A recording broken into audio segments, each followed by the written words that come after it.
Pablo Escobar, more notoriously known as the King of Cocaine, was the founder and single-handed leader of arguably the most violent and ruthless drug cartel, not only in the 80s and 90s but in all of history.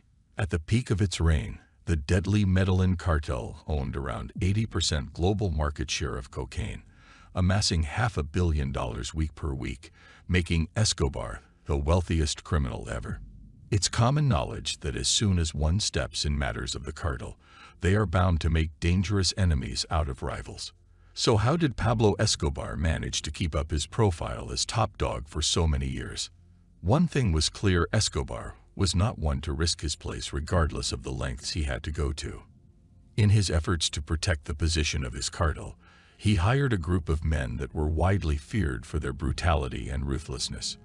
They were paid to take out of the equation any potential competitors or other threats getting in the way of Escobar's business. We will talk about what happened to the deadliest three of these men for hire during and after the fall of Pablo Escobar's drug empire and where they are present day. If topics such as this one interest you, do subscribe and turn on notifications to stay updated.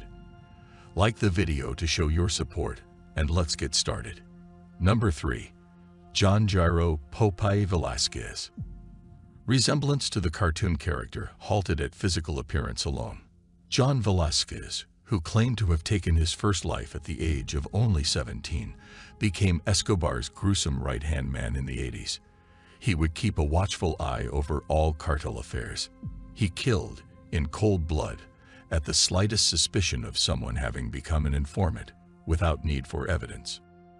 Post-arrest, Velasquez admitted to the murder of 257 people. However, he could be convicted of only one: the murder of a 90s presidential candidate, Luis Carlos. He was also responsible for orchestrating the murders of 3,000 targets during Escobar's time in power, including the bombing of the commercial Avianca Flight 203. This bombing was poorly planned and organized, as the intended target, leading presidential candidate Cesar Trujillo, was not even on the flight.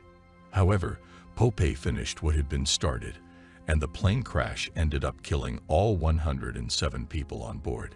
John Velasquez was finally taken into custody in 1992 after Pablo Escobar went down. He spent the next 23 years in prison and was released in 2014. Even though he seemed convinced he would be assassinated soon after his release, he went on to become a famous social media personality. He managed to amass 1.2 million subscribers on his YouTube channel, where he revealed bone-chilling stories from his time in the cartel. He was part of multiple films and documentaries, and even released his book in 2017 in which he wrote about his time in prison. In 2018, Velasquez was once again arrested for extortion and refusal to follow the conditions of his parole. The high-profile, cold-blooded killer died not in any final showdowns, but of stomach cancer while serving his sentence in February of 2020. Number 2. Dandeny's Munoz La Quica Mosquera. Better known as his childhood nickname La Quica, Mosquera invoked dread in the hearts of anyone who encountered him. He was widely known for being the most violent and merciless member of Escobar's gang. La Quica is directly responsible for the murder of 220 people, and he did not kill simply to get the job done. He would take his time, often brutally torturing his victims by skinning and castrating them while they were alive before finishing them off. He would then carve KK into their bodies in order to get credit for his work and validation from Escobar. He would kill cops at random without any confrontation, and his murderous rage was not limited to the police and government officials.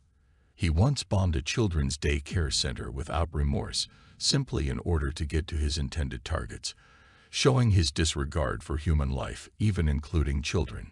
If you think that's crazy, just wait for what we have in store for you about Blackie Hernandez, who we will talk about in a while.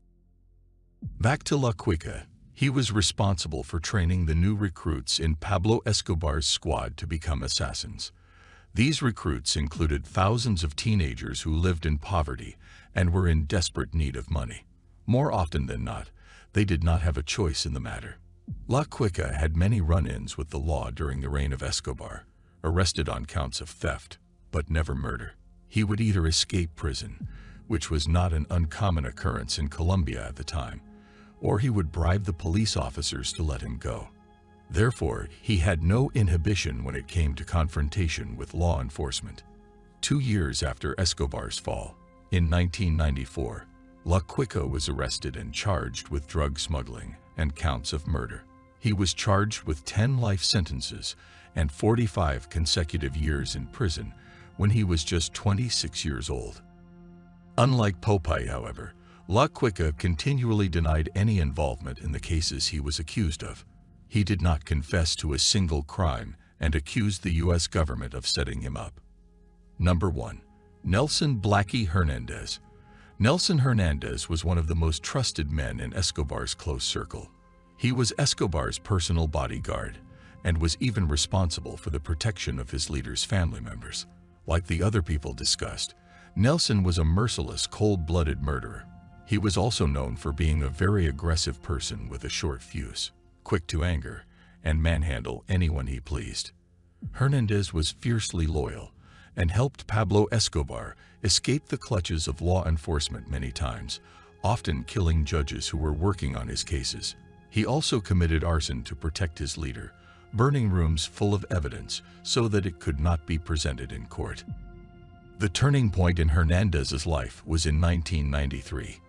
He was tasked with planting 220 pounds of C4, a blast that ended up killing 20 people, including children, and 70 injured. Seeing the aftermath of his actions, he felt intense remorse, asked God for forgiveness, and vowed never to repeat his mistakes. After the bombing, his relationship with Escobar became tense, and he felt that the notorious drug lord was becoming unhinged. The same year, Hernandez was arrested, and he cut a plea deal with agents Javier Pena and Steve Murphy in order to avoid a hanging sentence. He informed on the whereabouts of his associates that were part of Escobar's team, which led to intense consequences for most of them. After this, Nelson Hernandez was never seen or heard from again. There are two possibilities. Either his former associates murdered him to get revenge for his betrayal, or more likely, he is part of the Witness Protection Program and has been given a new identity.